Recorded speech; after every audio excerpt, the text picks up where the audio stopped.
इस वक्त हम मौजूद हैं थाना I9 में, जहां पर I9 पुलिस की जानब से मुबैना तौर पर ख़ातून को जहर देने के कत्ल के इल्ज़ाम में जो है वो मुलज़म खालिद बिन वलीद को गिरफ़्तार किया है और मुलज़म से तफ्तीश भी की जा रही है। इस वक्त हमारे साथ मुलज़म मौजूद हैं खालिद बिन वलीद, उनसे हम बात करेंगे। अस्सलाम वालेकुम सर। क्या मुझे ये बताना चाहेंगे कि आप जो मक़तूला ख़ातून हैं उनको कब से और कैसे जानते हैं? बिस्मिल्लाहिर्रहमानिर्रहीम। बहुत शुक्रिया आपका।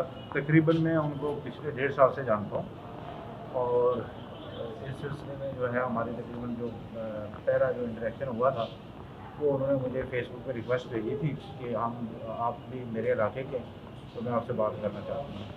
तो उसके बाद जब आगे बात हुई तो उन्होंने मुझे बताया सारा कुछ, अपने जो भी एक उनकी दास्तान थी कि मुझे किस तरह घर वालों ने निकाल दिया था सारा कुछ। तो जब वो आई तो वो प्रॉपर्टी के बिज़नेस से मुंसलिक थी। तो उन्होंने मुझे बताया कि क्योंकि प्रॉपर्टी का एक डाउनफॉल शुरू हुआ है तो मैं फाइनेंशियल क्राइसिस में हूँ, तो आप मुझे मेरी कोई अगर सपोर्ट कर सकते हैं इन टर्म्स ऑफ जॉब या इन टर्म्स ऑफ स्टडीज़। कहना चाहूँगा कि तकरीबन 1 हफ़्ते बाद उनका फिर मुझे कॉल आई कि जी मैं जो है वो आगे मास्टर में एडमिशन लेना चाहती हूँ, तो मेरे पास फ़ीस नहीं है, तो अगर आप मेरे सपोर्ट करें तो मैं एडमिशन ले लिया। मेरी बड़ी शुरू से ख्वाहिश है कि मैं यूनिवर्सिटी से करूं। तो मैंने कहा किस सब्जेक्ट में लेंगी, तो उन्होंने कहा इकनॉमिक्स में। तो मैंने कहा इकनॉमिक्स एक डल सब्जेक्ट है, आपको सोशियोलॉजी या किसी और में कर लें अगर आपने डेवलपमेंट सेक्टर में आना है। उन्होंने कहा जी मेरी इंटरेस्ट इसमें है। तो मैंने कहा मुझे आप 1-2 दिन दें, मैं सोच के आपको बताऊँगा। 1-2 दिन बाद जब उन्होंने फिर कहा ये कि जी बताएँ फिर क्या करना है क्योंकि एडमिशन, तो मैंने कहा जी बिल्कुल आप बताएँ। तो उस वक्त उसकी जो भी फ़ी वगैरह थी वो जमा कराई। तो जब वो यूनिवर्सिटी में जाना शुरू हुई तो उन्होंने कहा मैं, क्योंकि मेरी शाम को ये एडमिशन हुआ है, सुबह मेरे पास फ़ारग होता है, तो मैं एडवांस डिप्लोमा में अगर मैं एडमिशन ले लूँ तो अगर उसकी भी फ़ीस, तो मैंने कहा चलो आप जा रही हैं तो कर लें। फिर मैंने ये किया कि हमारा marketing and fund raising department है, वहाँ पे एक असिस्टेंट की पोजीशन क्रिएट हुई। तो वहाँ पे उनको कौन सा ऑफिस है ये आपका?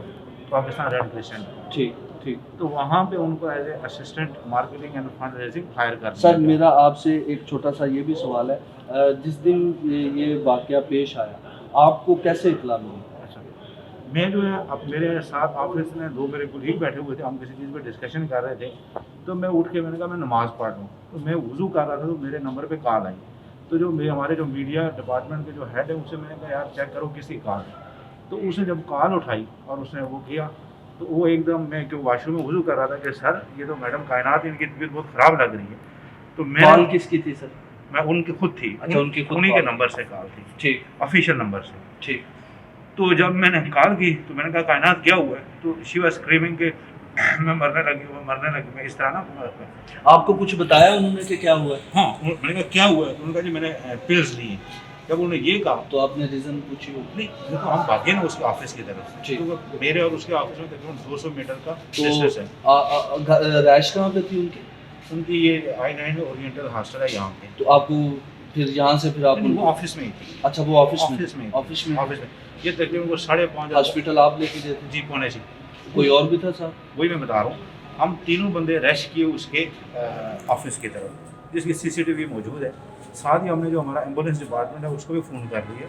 तो इतने में एम्बुलेंस भी आ गया, जो ड्राइवर था और जो MD का इंचार्ज था वो भी आ गया। जैसे ही जो रियान अली सबसे पहुँचा, साथ से मैं पहुँचा, तो देखा कि वो फर्श पर पड़ी हुई है और साथ एक उल्टी हुई है। सर मेरा आपसे आखिरी सवाल है, इतलात ये है कि आपकी शादी भी हुई थी मकतूला के साथ, ये सच है या नहीं? सर अगर शादी हुई है तो उसका तो प्रूफ होगा, तो अगर किसी के पास कोई प्रूफ है तो बताइए। हमारे साथ इस वक्त खालिद बिन वलीद मौजूद थे। उनका ये कहना है कि जितने भी इल्ज़ामात उन पर लगाए गए हैं वो मनगढ़ंत और बेबुनियाद हैं। सोशल मीडिया के ज़रिए दोनों की दोस्ती हुई, फिर कुर्बतें हुई और उसके बाद ये अफसोसनाक वाक़या जो है वो पेश आया है। इस तरह की जी हमें इतला मिली थी कि एक लड़की है जो गोलियां खा के, कुछ जहर आलूद गोलियां या नशावर गोलियां खा के तो वो ओली फैमिली अस्पताल में पहुंची है, बेहोश है। तो हमारा ऑफिसर जो है खालिद महमूद ASI फौरी तौर पे वो वहाँ पे गया, उसने ज़ाब्ता की कार्रवाई मुकम्मल की, वहाँ पे जाके जो हमारी दरख्वास्तें वगैरह देनी होती है दे दी। तो उसी दौरान उसकी डेथ हो गई थी। तो फिर हमने उसको शिफ्ट कर दिया था, उसकी डेड बॉडी को पिंड अस्पताल पोस्टमार्टम के लिए। ठीक। तो वहाँ पे हमारे होमिसाइड वाले पहुँच गए। तो इसी दौरान उसका जो वालिद है तारक महमूद, वो थाने आया और थाने आके उसने कहा जी मेरी बेटी को जहर दिया गया है, वो खालिद बिन वलीद خالد بن مجید نے دیا ہے، تو اس پہ آپ نے FIR لاج کر دی ہے۔ کل ہم نے وہ خالد بن ولید کو پکڑ لیا ہے، گرفتار کر لیا ہے، اس کو آج ہم نے کورٹ پہ پیش کیا ہے، اس کا ریمانڈ لے کے آئے ہیں۔ اور جو پارسل وغیرہ ہیں جو پوسٹ مارٹم بعد میں ہمیں ملتے ہیں، کیمیکل ایگزامینر کو بھجوانے ہیں، وہ ہم نے لاہور میں جمع کروا دیے ہیں۔ تو ان شاء اللہ تعالیٰ ہم میرٹ پہ کریں گے، جو بھی حقیقت ہے اس کے اوپر میرٹ پہ یہ تفتیش ہوگی۔ ہم نے کسی کے ساتھ زیادتی نہیں کرنی ہے۔ وہ میڈیکل جو رپورٹ آئے گی کیمیکل ایگزامینر کی موازنے کے بعد اور اس کی تفتیش کے بعد جو بھی حالات آئیں گے سامنے میرٹ، اس پہ ہم حقائق پہ روشنی اسی میں ہم مقدمے کو یکسو کریں گے۔